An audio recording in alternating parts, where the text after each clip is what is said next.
할렐루야. 사랑하는 대강의 가족 여러분, 오늘 하루도 하나님의 말씀과 동행하는 삶이 되길 소망합니다. 오늘 함께 나눌 하나님의 말씀은 고린도전서 13장 4절에서 7절 말씀입니다.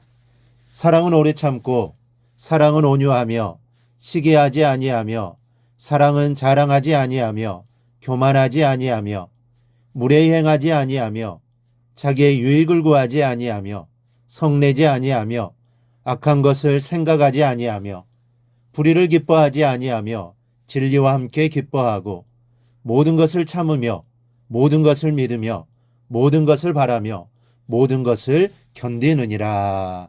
아멘. 오늘 말씀 7절에 보면 사랑은 모든 것을 참는다라는 말씀이 있는데, 이 말씀을 인내라는 의미로 우리가 이해하면 안 됩니다. 이 원어로 볼 때 참는다는 말은 덮는다라는 뜻으로 이해해야 이 바른 의미가 됩니다. 이 덮는다는 말이 의미하듯이 사랑은 다른 사람의 허물을 덮어주고 드러내지 않는 것입니다.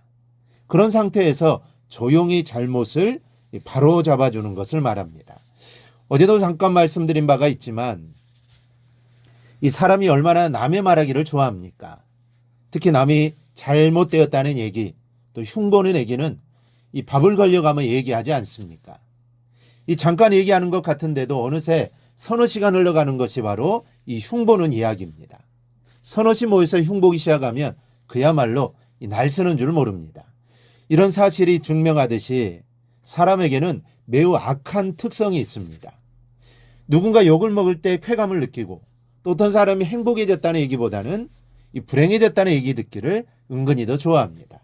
질투란 것도 사실 따지고 보면 이런 악한 심성에서 나오는 겁니다. 남이 나보다 잘 되는 꼴을 못 보기 때문에 질투하는 것이죠. 그러나 사랑하는 사람에 대해서는 어떻습니까? 흔히 눈에 콩깍지가 씌인다고 하듯이 사랑을 하게 되면 단점이 보이지 않습니다. 모든 것을 다 너그럽게 받아들입니다. 어쩌다가 누군가가 자기가 사랑하는 사람을 험담하는 것을 보기라도 한다면 눈에 쌍심지를 돋우고 변화하는 것이 이 사랑하는 사람의 마음입니다. 그래서 성경은 이렇게 말씀합니다. 허물을 덮어주는 자는 사랑을 구하는 자요, 그것을 거듭 말하는 자는 친한 벗을 이간하는 자니라. 여러분, 성도는 허물을 덮어주며 살아야 합니다. 남의 허물 이야기를 좋아하는 것은 성도가 가져야 할 모습이 아닙니다. 이 창세기 9장 20절 이하에 보면 이런 이야기가 있습니다. 이 노아와 그 일가족이 홍수에서 구원을 받았습니다. 구원받은 노아가 시작한 것이 농업입니다. 그런데 처음 심은 작물이 무엇인가 하면 포도였습니다. 어느 날 노아가 이 포도를 수확해서 포도주를 만든 다음 마시고 취하게 되죠.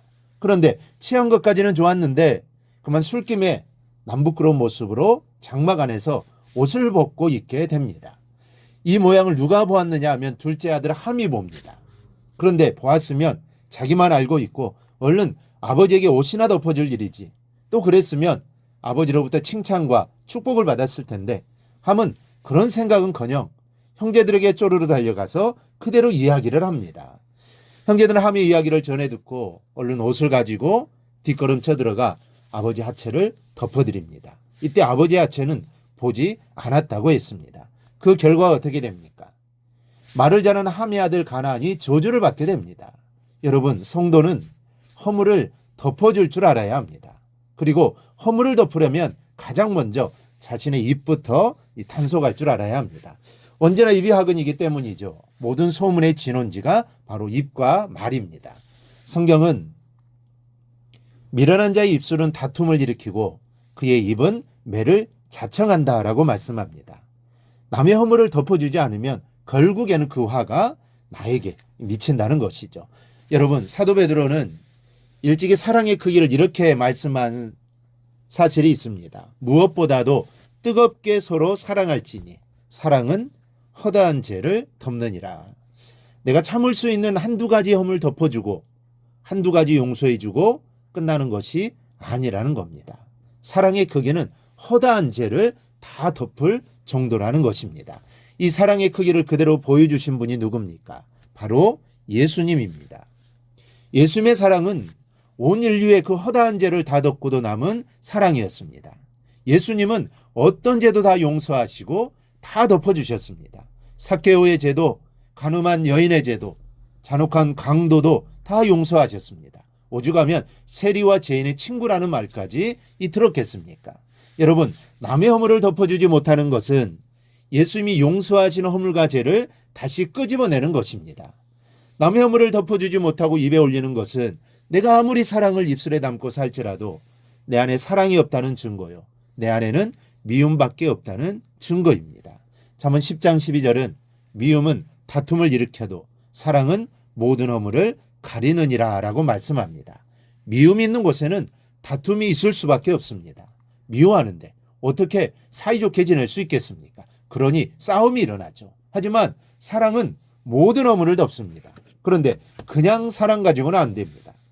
세상의 사랑 가지고는 안 됩니다. 세상의 사랑은 변하기 때문이죠. 상황에 따라 그 사랑이 변합니다. 변하면 사랑했다가도 미워하게 되고 미워했다가도 사랑하게 됩니다. 그러니 우리에게 필요한 것은 주님의 사랑입니다. 변하지 않는 주님의 사랑이 우리에게 필요합니다. 여러분에게 주님의 사랑이 있습니까? 모든 것을 참으며 모든 허물을 다 덮어주는 성도들이 되십시오. 한두 번 덮어주는 것이 아니라 덮고 또 덮고 계속해서 덮어주시기 바랍니다. 남의 허물에 대해 침묵하십시오. 여러분들의 침묵이 여러분의 사랑을 증명하는 겁니다. 오늘 하루 세상의 모든 사람에게 사랑을 보여주는 그런 하루가 되기를 주님의 이름으로 축원합니다.